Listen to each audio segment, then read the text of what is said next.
संघ लोक सेवा आयोग द्वारा आयोजित भारत की सर्वोच्च परीक्षा सिविल सेवा परीक्षा और प्रचलित नाम से जाना जाता है, इसको आईएएस एग्ज़ाम के नाम से जाना जाता है। वैसे तो आईएएस एक पद है, लेकिन आमतौर पर हम इसे आईएएस एग्ज़ाम के नाम से जानते हैं। भारत में लगभग अधिकांश छात्रों का ये एक स्वप्न है। अभिभावकों का स्वप्न होता है कि हमारे बच्चे प्रशासनिक सेवाओं में जाएं, और प्रशासनिक सेवाओं में जाएं तो भारत की सर्वोच्च सेवा आईएएस एग्ज़ाम पे जाएं। तो एक बहुत बड़ा सपना होता है, और सपने को आप संजोना प्रारंभ करते हैं अपनी तैयारी के दौरान पे। जब बच्चे 10th में होते हैं या 12th में होते हैं, या ख़ासकर इसमें बहुत बड़ी भूमिका होती है स्कूलों की, तभी से ये सपने का जो बीज है, इसका बीजारोपण होना प्रारंभ होता है। वैसे देखा जाए तो आधुनिक शिक्षा पद्धति का जो वर्तमान स्वरूप है, तो बच्चे के दिमाग में सपने बहुत प्रारंभिक अवस्था से शुरू हो जाते हैं। 5वीं और 6वीं क्लास से ही बच्चे एक ड्रीम प्रोजेक्ट में काम करना शुरू कर देते हैं। यहाँ तक कि आज तो बच्चा जन्म लेता है, उसके बाद ही उसके पिता निर्धारित कर लेते हैं कि इसको ये बनाऊंगा, ये करूँगा। तो एक प्रारंभिक अवस्था से ही आपके अंदर सपनों का बीज बोना शुरू किया जाता है। और 10वीं और 12वीं के बाद, जब 12वीं आप कंप्लीट करते हैं और इसके बाद आप प्रवेश करते हैं ग्रेजुएशन में, और तब आपके दिमाग में एक ड्रीम प्रोजेक्ट आता है कि आपको क्या करना है। और अधिकांश छात्रों के द्वारा एक ऊपापोह की स्थिति रहती है, उन्हें समझ में नहीं आता क्या करना है, क्या नहीं करना है, और तैयारी की एक भीड़ में सम्मिलित हो जाते हैं। वो तैयारी इंजीनियरिंग की हो सकती है, जो बड़ी प्रचलित है कि आप इंजीनियर बनना चाहते हैं। वो तैयारी कॉमर्स में हो सकता है, आप प्रवेश कर जाएं ताकि आगे चल के आप सीए करेंगे, सीपीटी करेंगे, या फिर सीएस करेंगे, कुछ भी ऐसा करेंगे। तो उन परीक्षाओं में प्रवेश करने के लिए तैयार होना शुरू करते हैं। बहुत सारे छात्र हैं जो कि टीचिंग को लेकर के एज अ प्रोफेशन उस पर प्रवेश कर जाते हैं, शिक्षा के क्षेत्र में, कि भाई आगे चल के शिक्षक बन जाएंगे। दरअसल वर्तमान में बेरोज़गारी चरम पर है, और छात्र भी उपापोह में है, परेशान है। कंपटीशन का स्तर बढ़ता जा रहा है, बड़ी संख्या में एग्ज़ाम तो हैं, परीक्षाएँ तो हैं, लेकिन ये नहीं समझ में आता कहाँ जाए। कोई एसएससी में चला जाता है, कोई सिविल सर्विसेज के इस फील्ड को चुनता है जिसमें आईएएस और पीसीएस जैसे बड़े एग्ज़ाम हैं। तो शुरुआत तो होती है जब आप 12वीं पास करते हैं, एक बड़ी शुरुआत तो करते हैं। बहुत सारे लोग लीगल क्षेत्र में प्रवेश कर जाते हैं कि हम लॉ करेंगे और लॉ के बाद कुछ बनेंगे। तो ये तैयारी का प्रारंभ तो होता है, बिल्कुल सही बात है। उस समय आप बहुत ऊर्जान्वित होते हैं, बहुत कुछ करने की चाह रखते हैं। लेकिन जैसे जैसे ग्रेजुएशन होता जाता है, आप बीए कर रहे हैं, बीएससी कर रहे हैं, बीटेक कर रहे हैं, एलएलबी कर रहे हैं, जो भी कर रहे हैं, जैसे जैसे उस यात्रा में आगे बढ़ते जाते हैं, धीरे धीरे आप में दबाव बढ़ना शुरू हो जाता है। जो उत्साह आपका प्रारंभ में था, उत्साह खत्म होता जाता है, और ऐसी स्थिति में आपको नहीं समझ में आता कि अपने जीवन को किस डायरेक्शन पे अब लेके चलें। फिर उपापोह में आकर जैसे ही ग्रेजुएशन ख़त्म होता है, इसके बाद एक तनाव की स्थिति बनती है आपकी कैरियर को लेकर कि अब जैसे जल्दी से जल्दी हो सके अपने आप को, आपको क्या करना है, आत्मनिर्भर बनाना है। और आत्मनिर्भर की प्रक्रिया जब आपकी शुरू होती है, तब दबाव चरम पे होना शुरू हो जाता है। कुछ अनावश्यक दबाव भी होते हैं, क्योंकि सही रणनीति नहीं पता होता, सही स्ट्रेटजी नहीं पता होती। तो जो भी आप स्ट्रीम चुनते हैं, यदि आपने सिविल सर्विसेज और आईएएस एग्ज़ाम को चुना है कि भाई आप इसकी तैयारी करेंगे, उसके बारे में तो सबसे ज़्यादा भ्रम की स्थिति होती है। आप में से जो होंगे वो इसको महसूस कर रहे होंगे। आप में से बहुत सारे लोग ऐसे होंगे जिन्होंने आईएएस एग्ज़ाम को चुना और आज उन्होंने ड्रीम के तौर पे इसको ख़त्म कर दिया, छोड़ दिया। अब उनके ड्रीम में आईएएस रह ही नहीं गया। कारण हो सकता है उनकी उम्र निकल गई हो सकता है कि आज के समय में ऐसा लग रहा हो अपनी क्षमताओं को पता करने के बाद शायद हमसे नहीं हो पाएगा। ये भी होता है, आमतौर पे ये भी होता है। तो इसकी जर्नी को लेकर के बहुत ही दुविधाएं रहती हैं आपको शुरुआत करने के लिए, और फिर कैसे भी करके आप इधर उधर पैर मारते हैं। कोई कहता है ये पढ़ लो, कोई कहता है ये कर लो, कोई कहता है ये कर लो, और आप करते चले जाते हो, असफल होते चले जाते हो, और आपके एक्सपीरियंस असफलता के तौर पे आपके सामने आते हैं। आने वाले समय में जब आप असफलता के चरम पे पहुंचते हैं और आप प्रीलिम्स, मेंस, इंटरव्यू से लेकर के कहीं पर भी अपने आप को सफल नहीं पाते, तो ऐसी स्थिति में आप लक्ष्य को छोड़ करके भटक जाते हैं। फिर लगता है कि कोई छोटा मोटा एग्ज़ाम दे ले। कहाँ गलती होती है? देखो, आप में से जो अभी बीच में हैं, यानी अभी यात्रा शुरू कर चुके थे और बीच में जाकर लटके हुए हैं, अभी भी उपापोह में है, प्री हो रहा है, मेंस नहीं हो रहा, मेंस हो रहा है, इंटरव्यू नहीं हो रहा, कहाँ पे गड़बड़ हो रही है? कौन सी बेसिक आपने छोटी सी छोटी गलती की है इसको लेकर खुद सोचिए। बहुत सारे भ्रम हैं, बहुत सारा डर है। हिंदी मीडियम का रिजल्ट नहीं हो रहा, मेरी इंग्लिश अच्छी नहीं है, मुझे ये समस्या है, मुझे ये समस्या है, बहुत सारी समस्या। मेरे घर पे आर्थिक स्थिति खराब है, अभिभावक मेरे परेशान हैं, पिता की स्थिति अच्छी नहीं है, मुझे उनकी मदद करनी चाहिए। और ऐसे बहुत सारे भ्रमों से आपको पूरा भटक जाते हैं आप जिसके लिए निकल। लेकिन एक चीज़ बताऊं, आपका लक्ष्य आपको कुरेदेगा। जब आगे चल के आप आगे बढ़ेंगे तो लक्ष्य, यदि आपका ये वास्तविक आपका लक्ष्य रहा है, वास्तव में आपने इसको एक लक्ष्य के तौर पे चुना था, तो ये आपको सोने नहीं देगा, आपकी नींद खराब करेगा। और ऐसे कितने छात्र हैं जो मेरे पास आए हैं जो गवर्नमेंट जॉब में हैं, कोई पुलिस में है, कोई रेलवे में है, कोई शिक्षक के तौर पे है, और आप भी हो सकते हैं एग्जाम्पल के तौर पे। अभी भी उनके मन में जो ये लक्ष्य बना था ये धूमिल नहीं पड़ा अभी भी। यहाँ तक कि मुझे बड़ा कभी कभी ताज्जुब होता है कि बहुत अच्छे अच्छे पोस्ट में होने के बावजूद भी, बहुत अच्छे अच्छे पोस्ट में होने के बावजूद भी अभी भी खुमार चढ़ा हुआ है कि कैसे न कैसे करके हमें सफल होना है और इस परीक्षा को क्वालिफाई करना है। परिस्थितियाँ बहुत सारी हैं, ऐसी विषम और दुर्लभ परिस्थितियाँ हमारे जीवन में आती हैं कि हमें पता नहीं चलता कि कब हम अपने जीवन के लक्ष्य से भटकने लग गए। अब गलतियाँ देखो कहाँ पे होती हैं। शुरुआत होती है कि शुरुआत में कोई बताने वाला नहीं होता, समझाने वाला नहीं होता, बैठ करके आपकी अच्छी काउंसलिंग नहीं होती और आप बहुत दुविधापूर्ण तरीके से कुछ भी चुन लेते हैं, फिर उसे पढ़ते हैं, अनमने मन से कुछ भी करते हैं, क्लियर नहीं होता। एक आनंद फानन में आके जैसे ग्रेजुएशन कंप्लीट होता है एग्ज़ाम देना शुरू कर देते हो। एग्ज़ाम में लाजमी है बिना तैयारी के जाओगे असफलता मिलेगी, और जब असफलता मिलनी चालू होती है तो धीरे धीरे धीरे मन कुंठित होता चला जाता है, फिर नहीं लगता किधर जाएं, मतलब फिर तो नैया भंवर में लटक जाती है और धीरे धीरे समय बहुत निकल जाता है। जब मैंने 2-3 बार मैंने खुद स्वयं मेंस दिया है, तो उस स्थिति में जब मैं वहाँ मिलता था तो ऐसे भी होते थे, यूपीपीएससी की बता रहा हूँ, यूपीपीएससी में तो 37-38 साल के भी स्टूडेंट मिलते थे। यहाँ तक कि कुछ लोग जो गवर्नमेंट जॉब में हैं उनको रिलैक्सेशन तो 40 प्लस भी उनकी एज का होता है, वो भी मिलते थे। और उनकी दुविधाओं को सुनने के बाद लगता था कि कल के दिन ये प्रशासन में जाएंगे तो करेंगे क्या, इनके मन में तो इतनी कुंठाएँ हैं, इतनी नकारात्मकता है, मन पूरा बेचैन है इनका। तो प्रशासन में जाकर प्रशासन का भला करेंगे या प्रशासन में जाकर के खुद भी जो है उस जो भ्रष्ट तंत्र है प्रशासन का, जो एक कुरूप चेहरा है, विकृत चेहरा, उसके अंतर्गत तालीन हो जाएंगे। क्योंकि आज के समय में ज़रूरत किसकी है? उत्साहपूर्ण लोगों की, जोशीले लोगों की, ऐसे लोगों की ज़रूरत है। तो शुरुआत में हम कुछ गलतियां करते हैं। पहली गलती हमारी ये होती है कि हम अपनी क्षमताओं को आंकते नहीं हैं, और क्षमताओं को आंके बिना ही हम परीक्षा के चरण में प्रवेश कर जाते हैं। और जब परीक्षा के चरण में प्रवेश करते हैं तो ऐसी स्थिति में हमारी जो मानसिक स्तर है ये धीरे धीरे धीरे धीरे परीक्षा की जब वास्तविकता से परिचित होता है तो तनाव में आता चला जाता है और असफलता हाथ लगती है। क्या गलतियां की जो लोग आज बीच में हैं परीक्षा की तैयारी के, लग नहीं रहा कि अब किधर जाए किधर ना जाए, बार बार असफलता मिल रही है, उन्हें खुद पता है कि क्या बार बार हमसे गलतियां हो रही हैं, कहाँ पे हम चूक गए, ये पता है। आज के समय में देखो शिक्षा तंत्र ऐसा है कि पहली बात तो शिक्षक ही हैं जिनको सही जानकारी नहीं है भी तो वो सही तरीके से कन्वे नहीं करना चाहते, ईमानदारी पूर्वक काम नहीं करना चाहते। शिक्षा का व्यवसायीकरण हो चुका है, हर चीज़ पैसे पर है, कंटेंट इतना ज़्यादा उपलब्ध है कि और ज़्यादा भ्रम की स्थिति है, इसे पढ़ें उसे पढ़ें, ये करें वो करें। शिक्षक ही एक दूसरे की बुराई करने को उतारू है। ऐसे में छात्र के पास बहुत ज़्यादा द्वंद्व की स्थिति है, उसे समझ में नहीं आ रहा कि करें क्या, कैसे करें, द्वंद्व। और ये द्वंद्व आपको खा जाएगा, ख़त्म कर देगा। तो मैं बस आप लोगों को एक ही सलाह दूंगा, एक ही सुझाव दूंगा कि कुछ मैं आप लोगों को बेसिक्स लेकर के आज चल रहा हूँ, और इन बेसिक्स पे यदि आप काम करें तो शायद मुझे लगता है कि आपके जीवन की जो सफ़र हुई थी, और यदि आप आज जा कर के फंस भी गए हो सफ़र पे, तो निकल सकते हैं, है ना। अब चलिए एक बार आप लोगों को शायद ही मेरा सेशन देखा हो आपने, ये सबके साथ लागू होता है। कोई भी परीक्षा ले लीजिए, चाहे ग्रुप डी की ही परीक्षा हो, चाहे ए ग्रेड की परीक्षा हो, कोई भी परीक्षा ले लीजिए, प्राइवेट सेक्टर की बात भी करता हूँ, या खुद का आप बिजनेस भी शुरू करते हैं उसकी बात भी करता हूँ, हर जगह लागू होती है। मैंने एक कहानी आपको बताई थी यूपीएससी का दुष्चक्र, है ना। यूपीएससी का दुष्चक्र क्या है, थोड़ा सा इसको समझते हैं। ये हर जगह लागू होता है, यदि आप इसको गंभीरता से ध्यान में रखें तो हर जगह लागू होता है।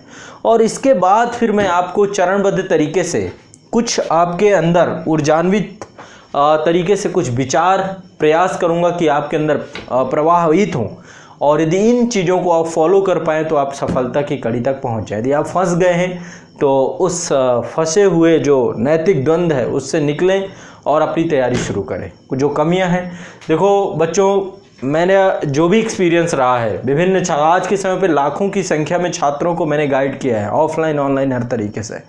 तो जो मैंने देखा है छात्रों के अंदर जो दर्द, जो एक तरीके से वो शुरू करते हैं, फिर क्विट करते हैं, प्रारंभ करते हैं, फिर समाप्त करते हैं, लक्ष्य तक नहीं पहुंच पाते, परेशान रहते हैं, भटकाव की स्थिति रहती है। तो इसको कैसे ख़त्म किया जाए, क्या हो सकता है इसको ख़त्म करने को लेकर के, तो इस पर काम करने की ज़रूरत है। आज के समय पे समाज में ये चीज़ें नहीं हो रही हैं। अब क्या काम करने की ज़रूरत है, चलिए मैं आप लोगों को डिस्कस करता हूँ, समझाने का प्रयास करता हूँ। देखिए, सबसे पहली चीज़ क्या होती है, जब भी आप अपनी यात्रा को शुरू करते हैं, यात्रा के प्रारंभिक चरण से आप निकलते हैं, 12th के बाद ही होता है आमतौर पे। और जितनी भी ए ग्रेड जॉब हैं, चाहे आप यूपीएससी की बात करें, एसएससी की बात करें या पीएससी की बात करें या कहीं पर भी प्राइवेट सेक्टर पे जाएं, तो जहाँ पर भी आपको ऑफिशियल रैंक मिलेगी, वो ऑफिशियल रैंक आपको मिलती है ग्रेजुएशन के बाद, है ना। आफ्टर ग्रेजुएट जो है आप एक ए ग्रेड जॉब पर जाते हैं, चाहे प्राइवेट सेक्टर हो, चाहे वो आपका कोई भी सेक्टर हो सकता है, ठीक है। अब देखो, शिक्षा के मानक अलग अलग हैं हर जगह पे। आप राज्य के स्तर पर देखेंगे शिक्षा के मानक अलग हैं, केंद्रीय स्तर पर शिक्षा के मानक अलग है। पढ़ाई करने का जो तरीका है हर विद्यालय में शिक्षकों का अलग अलग हो सकता है। तो आपका बेस क्या रहा है, ये सब चीज़ें कैसी रही हैं, 12वीं के बाद इसका एक महत्वपूर्ण योगदान तो है, लेकिन इतना भी नहीं है कि आप अपनी जर्नी को आप जो चाहते हो आपको मिले ना, इतना भी योगदान नहीं है। तो करना क्या है, जैसे ही 12वीं समाप्त होता है उसके बाद आपको बहुत क्लियर हो जाना चाहिए, आपको बिल्कुल दिमाग में परफेक्टली आपके बैठ जाना चाहिए कि आपको करना क्या है, बहुत क्लियर होना चाहिए। आपका सपना होना चाहिए, ना आपके माता पिता के सपने से कोई फ़र्क पड़ता है। वो माता पिता का सपना रहेगा तो माता पिता का ही रहेगा, आपका नहीं हो सकता। आपको खुद क्या करना अपनी ज़िंदगी में, ये बहुत ज़रूरी है। और इसको जब आप तय करें कि आपको अपने जीवन में क्या करना है, इसके लिए सबसे ज़्यादा ज़रूरी होता है कि आपकी क्षमताएँ क्या हैं, ये बहुत ज़रूरी जानना ज़रूरी होता है। आपकी क्षमताएं आपको पता है, 12वीं तक में तो कम से कम पता चल ही जाती हैं। आप कितना पढ़ने में योग्य हैं, है ना, कितने घंटे आप बैठ के पढ़ सकते हैं, कितना इनपुट दे सकते हैं, आपके ब्रेन का स्तर क्या है। अब ये बहुत अनप्रैक्टिकल बातें हो जाएंगी, नहीं आप में असीम शक्ति है, आप ये कर लोगे वो कर लोगे, ऐसा तो है, लेकिन ये रियलिटी में आप जाओगे तो आपको पता होगा कि आपकी क्षमताएं भी निर्धारित करती हैं। आपको पता होता है कि आपकी क्षमता क्या है। आप रेगुलर नहीं रहने वाली यदि कैपेबिलिटी रखते हो ना, तो आप जीवन भर, यदि आप इस आदत को बदलते नहीं हो, बहुत दृढ़ नहीं होते, तो आप हमेशा अनरेगुलर ही बने रहोगे। फिर रेगुलरिटी बड़ी मुश्किल है ना। आपके अंदर यदि कमिटमेंट नहीं है किसी बात को लेकर के, तो वो आदत को बदलने में बड़ा लंबा समय लग जाएगा, है ना। तो अभी जोश में तो आप कोई काम करने का डिसीजन ले लोगे, लेकिन फिर आगे चल के क्विट कर दोगे। तो ऐसे में बेहतर है कि अपनी क्षमताओं को जानें और फिर अपने लक्ष्य का निर्धारण करें, अन्यथा बहुत समय लग जाएगा। तो लक्ष्य कैसा होना चाहिए, आपके क्षमताओं के अनुरूप होना चाहिए, ये बहुत ज़रूरी है। बहुत सारे लोग कहते हैं कि बड़ा सोचिए, इतना बड़ा सोचिए कि बस, तो बड़ा सोचने से थोड़ा ना कुछ हो जाएगा। बड़ा सोचने से हो जाएगा क्या, कुछ नहीं। ऐसे तो सोच लीजिए भारत का राष्ट्रपति बनना है आपको, इससे बड़ा क्या होगा, मुझे संसद बन जाना है, इससे बड़ा क्या होगा। बड़ा सोचना ठीक है, लेकिन उसके अनुरूप आपका क्रियाकलाप भी तो होना चाहिए।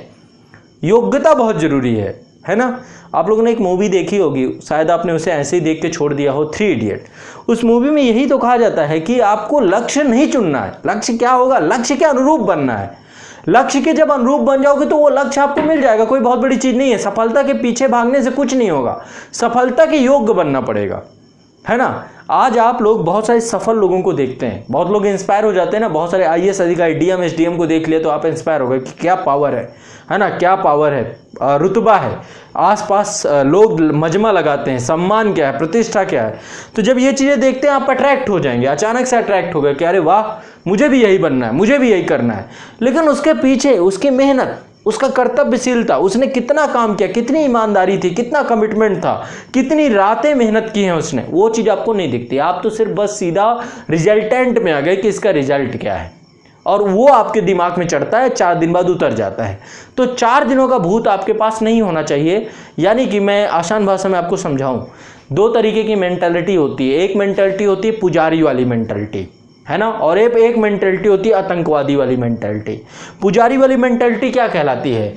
पुजारी को देखेंगे उसका बिल्कुल शेड्यूल फिक्स होता है कि सुबह 5 बजे उठना है, मंदिर की सफाई करना है, फिर पूजा करना है, उसका बिल्कुल शेड्यूल फिक्स होता है। चाहे मैं बीमार हूँ, चाहे मैं कुछ भी हूँ, अपनी ईमानदारी से मुझे क्या करना है, अपने इस पूरे शेड्यूल को पालन करना है, और वो करता है ना। मुझे सुबह इतने बजे उठ करके मंदिर की पूजा करनी है, साफ सफाई करनी है, शेड्यूल है, इसके बाद कुछ और करना है ना। आतंकवादी की मेंटालिटी क्या होती है? आतंकवादी की मेंटालिटी होती है उसको आकर कोई जोश भर दे, और जोश भरने के बाद वो बस पागलों की तरह लग जाता है, पागलों की तरह लग जाएगा कि भैया मारना है, लाओ बंदूक लाओ, कितने लोगों को मारना है ये बताओ। उसको बस एक लक्ष्य दे दिया जाता है, उसके अंदर जोश भर दिया जाता है, वो सही है गलत है क्या नहीं है, अपने शरीर में बम बांध के भीड़ में पहुंच गए, मानो बम बन के, खुद भी मर गए और लाखों को मारे। पता सोचा नहीं कि कितने लोगों जो मैं मार रहा हूं इन्होंने इनसे मेरी क्या, कभी कुछ नहीं। और यदि बच गए, बचने के बाद थोड़ी देर बाद भूत उतर गया, ये क्या हुआ? आप लोगों में से जो तैयारी करते हैं ना, आप लोगों के पास भी यही मेंटालिटी होती है, अधिकांश के पास मेंटालिटी होती है कि तैयारी करने शुरू करते हैं, शुरू करने के समय कोई जोश आ गया, किसी को देख लिया, घर वालों ने बात कह दिया, कुछ भी हो गया, किसी का मोटिवेशनल सेशन देख लिया, क्लास देख लिया, अचानक से जोश आ गया, मुझे भी ये करना है, 4 दिन बाद भूत उतर गया। सच्चाई से रूबरू होंगे ना तब। तो ये मेंटालिटी नहीं होनी चाहिए, पुजारी वाली मेंटालिटी होनी चाहिए। चाहे स्थिति जो भी हो, उस टाइम शेड्यूल पर उठना है, बैठना है, काम करना है और वो सारी चीज़ें। यदि ये मेंटालिटी लेकर चलें तो बेहतर होगा, आप सफलता के नज़दीक रह पाएंगे और कुछ बेहतर कर पाएंगे। मैं बहुत बारीकी से आपको चीज़ें ईमानदारी पूर्वक बता रहा हूँ, यदि समझ पाते हैं तो ठीक है, अन्यथा कोई बात नहीं, फर्क नहीं पड़ेगा आपको, जैसा चल रहा है वैसे चलने देंगे। तो लक्ष्य का निर्धारण बहुत सोच समझ के करें, कोई भी लक्ष्य आप चुन लें लेकिन उसका निर्धारण बहुत सोच समझ के करें। और यदि आप लंबे रेस के घोड़े हैं तभी आप IAS और PCS जैसे एग्जाम को चुनें, और चुनने के बाद आपको बहुत रणनीतिक तरीके से जो भी आप करने जा रहे हैं, पहले उसके रूल एंड रेगुलेशन को समझिए कि वो गेम है क्या। आप IAS बनने जा रहे हो, इसको सोचिए, छोटी सी बात नहीं है।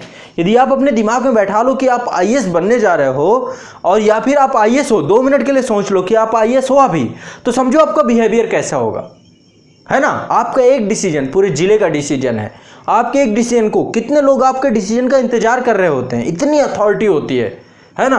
तो ऐसी स्थिति में आपका क्या बिहेवियर होना चाहिए, आपका क्या शेड्यूल होना चाहिए, आपकी कितनी मेहनत होनी चाहिए, कितना बारीकी से चीज़ों का अध्ययन होना चाहिए। तो आपको पहले उसके रूल एंड रेगुलेशन की, भाई जो लक्ष्य मैं चाहता हूं, जो लक्ष्य मैंने चुना है, इस लक्ष्य के लिए मुझे इस लक्ष्य का क्या योग्यता है, इस लक्ष्य की, इस लक्ष्य को ऐसे नहीं हो जाएगा कि आपको लक्ष्य अचानक मिल जाएगा। इसके लिए आपको परिश्रम करना पड़ेगा, खून पसीना बहाना पड़ेगा, तब जाके आपको लक्ष्य मिलेगा, वो योग्यता हासिल करनी पड़ेगी। ऐसे जोश में आकर लक्ष्य चुन लेना या कुछ कर लेना, कुछ नहीं होगा आपका, है ना। तो ऐसी स्थिति में ये जो लक्ष्य है, ये लक्ष्य बहुत महत्वपूर्ण होता है आपके जीवन में, जब आप इसको चुनते हैं और इसके अनुरूप अपने आप को कार्य करने का प्रयास करते हैं। तो ग्रेजुएशन के बाद स्थिति बहुत बुरी हो जाती है जब दबाव बनता है कैरियर का। 12वीं के बाद तो उत्साह रहता है, जोश रहता है। तो 12वीं के बाद जो 3 साल हैं वो एक सही लक्ष्य की तरफ रहे। आपका लक्ष्य सही नहीं चुना आपने, आपको किसी ने कहा कि भाई बीटेक कर लो, इंजीनियरिंग में बड़ा अच्छा है, उनका लड़का ये कर रहा है, उनका लड़का ये कर रहा है, आपने चुन लिया। आस पड़ोस में किसी को देखा, चुन लिया, कुछ नहीं तो चलो इंजीनियर ही बन जाते हैं। फिर इंजीनियर बनने के बाद फिर समझ में आ रहा कि गलत जगह चले गए क्या, पैसे गलत डायरेक्शन पे चले गए क्या, फिर बैंक की, SSC की, रेलवे की, इसकी तैयारी कर रहे हो, उधर भी टाइम खराब किया, इधर भी टाइम खराब किया। तो ऐसी स्थिति मत पैदा करिएगा, ये बहुत ज़रूरी है। आपको जो करना है उस लक्ष्य को 12वीं के बाद बहुत तन्मयता से चुनना है, और चुनने के बाद फिर उस पर एक्शन लेना है। एक्शन लेने का मतलब ये है, जब एक बार लक्ष्य निर्धारित हो गया, क्लियर हो गया, लक्ष्य निर्धारित करते समय एक बैकअप प्लान जरूर बनाएं। आप एक बैकअप प्लान भी बनाएं, ये भी क्लियर रहे कि भाई यदि इस लक्ष्य में नहीं हुआ, ये मैं अचीव नहीं कर पाया, तो क्या करूंगा, फिर मेरे पास दूसरा अल्टरनेटिव क्या होगा, और बैकअप प्लान उससे जुड़ा हुआ होना चाहिए। ऐसा नहीं होना चाहिए कि आप बन रहे हैं इंजीनियर और बैकअप प्लान में आपका डॉक्टर है, ऐसा नहीं होना चाहिए। क्यों? दोनों स्ट्रीम अलग हैं, नहीं कर पाओगे आप। दोनों चीज़ ही अलग हैं। तो ऐसी स्थिति पे जो लक्ष्य निर्धारित कर रहे हो उसका एक बैकअप प्लान जो कि उसी फील्ड से जुड़ा हुआ हो, ये भी आपके पास होना बहुत ज़रूरी है। हमेशा देखो, मैं आसान भाषा में आपको समझाऊँ। मान लीजिए कहीं जा रहे हो घूमने टहलने, है ना, तो एक गाड़ी में जा रहे हो आप, तो गाड़ी के लिए ये भी तो हो सकता है गाड़ी कहीं जाके पंचर हो सकती है, कोई भी दिक्कत हो सकती है। तो उसके लिए ऐसा थोड़ा है कि एक गाड़ी और साथ में लेके चलोगे कि भैया एक गाड़ी पीछे पीछे और चलेगी, जब ये पंचर हो जाएगी उसमें बैठ जाओगे, ऐसा तो होता नहीं है। अरे कुछ नहीं करना, एक टायर और लेके चलना है ना, स्टेपनी बोलते हैं ना, स्टेपनी, दो स्टेपनी रख लो, एक स्टेपनी रख लो कि भैया कहीं पंचर होगी तो इसे लगा लिया जाएगा। तो अपने लक्ष्य के लिए एक स्टेपनी होना बहुत ज़रूरी है आपको, समझ रहे हो मेरी बात को? स्टेपनी होना बहुत ज़रूरी है, बिना स्टेपनी के आप कुछ नहीं कर पाओगे।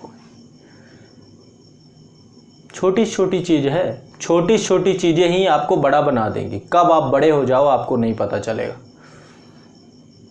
तो लक्ष्य कैसा होना चाहिए? लक्ष्य योग्यता और क्षमताओं के अनुसार होना चाहिए और उसका एक बैकअप प्लान भी क्रिएट होना चाहिए। पता चला 12वीं तक आप डिस्टेंस लर्निंग से पास हुए, कभी स्कूल नहीं गए, रात दिन दुकानों में ही पड़े रहे, बिजनेस करते रहे, या फिर कभी पढ़ाई पे मन ही नहीं लगता और आईएएस का लक्ष्य चुन रहे हो, तो ये तो बड़ा अन्याय कर रहे हो ना।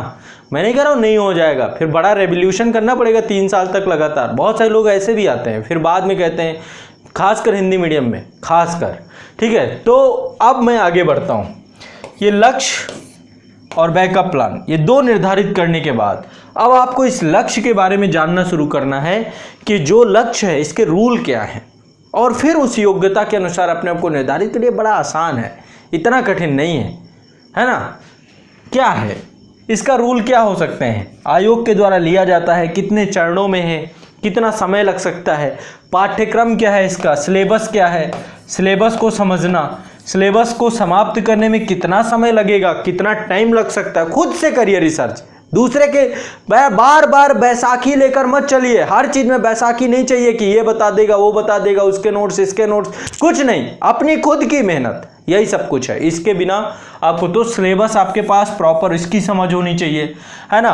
पिछले साल के प्रश्न पत्र देख लो कि भाई प्रश्नों का स्तर क्या आ रहा है ना, किस तरीके से आयोग के द्वारा प्रीवियस ईयर क्वेश्चन में पूछा जा रहा है।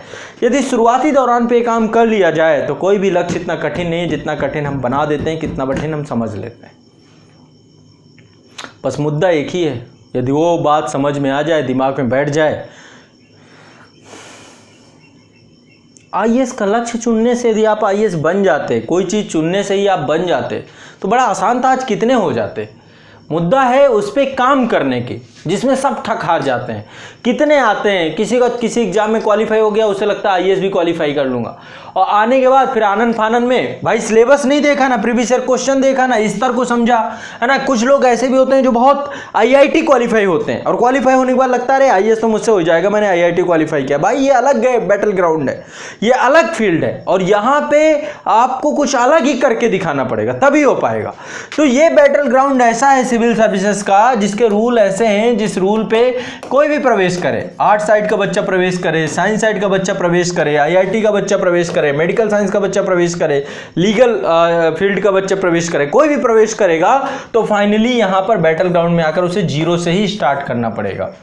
और जीरो से स्टार्ट करने के समय उसको सिलेबस की एक बड़ी समझ होनी चाहिए, पिछले साल के प्रश्नों की बड़ी समझ होनी चाहिए, और इसके बाद जो है उसका कार्य क्या होना चाहिए, इसके बाद जो है उसको प्रवेश करना चाहिए किसमें, नेक्स्ट लेवल पे। नेक्स्ट लेवल है प्रिपरेशन का। तो जब तक आप सिलेबस और प्रीवियस ईयर क्वेश्चन पेपर को नहीं समझ पाते, तब तक आप इस बैटल ग्राउंड के रूल को नहीं समझ पाते। यही इसकी नियम पुस्तिका है। और सिलेबस को पढ़ने के बाद यदि गंभीरता से रिसर्च करके पढ़ें आप, तो पाएंगे कि 1 दिन की बात नहीं है, 2 दिन की बात नहीं है, 1 साल की बात नहीं है, 1.5 से 2 साल लगेंगे इसको कंप्लीट करने में। प्रिपरेशन करने में आपको 2 साल लगेंगे, और इसके बाद फिर आप प्रीवियस ईयर क्वेश्चन के साथ आप तारतम्यता बैठाएंगे, प्रैक्टिस करेंगे, और फिर फाइनली आप एग्जाम देंगे, जिसमें 1 साल का और चरण लगेगा, यानी 3 साल का टाइम लगेगा। लेकिन होता यही है कि आप आनंद फानन में बस किसी ने जोश भर दिया, आ गए, काम शुरू किया, बस हो गया। ऐसा नहीं बनेगा, ऐसे क्या कर पाओगे, कुछ नहीं कर पाओगे। इसलिए मेरा आप सभी से विनम्र अनुरोध है, जितने भी छात्र निकलते हैं, सिविल सर्विसेज की तैयारी को लेकर क्या क्या गलतियां कर बैठते हो, जोश में मत होश खोइए। आप अपने 3 साल जो ग्रेजुएशन 12th के बाद निकलते हैं इनको सदुपयोग करिए। सदुपयोग किस चीज़ में? प्रिपरेशन में। लेकिन प्रिपरेशन से पहले सिलेबस और प्रीवियस क्वेश्चन, इस पर एक बड़ी नज़र आपको होनी चाहिए। जब तक सिलेबस कंप्लीट नहीं होता पूरा का पूरा, तब तक एग्जाम में मत बैठिए। बिना सिलेबस कंप्लीट के कितने बैठते हैं, कितने बैठते हैं? अभी आप लोग में से जितने देख रहे होंगे ईमानदारी से सोचिए कि आपने सिलेबस के कितने हिस्से को पढ़ के एग्जाम दिया है। पूरा पढ़िए, कुछ मत छोड़िए। जब कुछ नहीं छोड़ेंगे तो रह क्या जाएगा ये बताओ, फिर कहाँ से असफल हो जाओगे? इतनी छोटी सी बात है, इतनी नहीं समझ में आई ना तो फिर कुछ नहीं समझ में आएगा। इतना ही समझाना चाहता हूँ आप लोग को। सिलेबस कंप्लीट करके एग्ज़ाम दीजिए, और ये हर चीज़ पे लागू होता है। आप कोई भी एग्ज़ाम दीजिए, बिना सिलेबस को कंप्लीट किए यदि आप एग्ज़ाम देने जाओगे, क्या हासिल करके ला पाओगे? कुछ नहीं। अब सिलेबस कंप्लीट करना ही सबसे बड़ा टास्क है आपकी ज़िंदगी का, सबसे बड़ा टास्क है। सब नहीं कर पाते, ये भी अपने आप में एक बहुत बड़ी तपस्या है, और तपस्या सबके बस की बात नहीं होती है। तो ऐसे में यदि मेरी एक छोटी सी बात समझ लें आप, कि जब आप तैयारी के बाद लक्ष्य चुनते हैं, जब आप ग्रेजुएशन के पहले लक्ष्य चुनते हैं, लक्ष्य चुनने के बाद जब आप प्रिपरेशन पे लगते हैं, तो सही रूल एंड रेगुलेशन को जानकर पूरे पाठ्यक्रम को पढ़ें, फिर एग्ज़ाम दीजिए, आराम से क्वालिफाई करिए, तनाव में मत बैठिए। लेकिन मुद्दा वही बात का है, गलतियों पे गलतियां करते चले जा रहे हैं और बाद में फिर पछतावा और ज़िंदगी भर का रोना, ये नहीं होना चाहिए, है ना। तो पहला चरण है आपको सिलेबस में समझना। सिलेबस में समझाने की जिम्मेदारी मैं खुद लेता हूँ, मैं आपको सिलेबस पूरा कंप्लीट समझाऊंगा। तो चलिए, तैयारी प्रारंभ करने के पहले चरण में सिलेबस को आप मेरे साथ क्रमबद्धता से समझेंगे, ठीक है।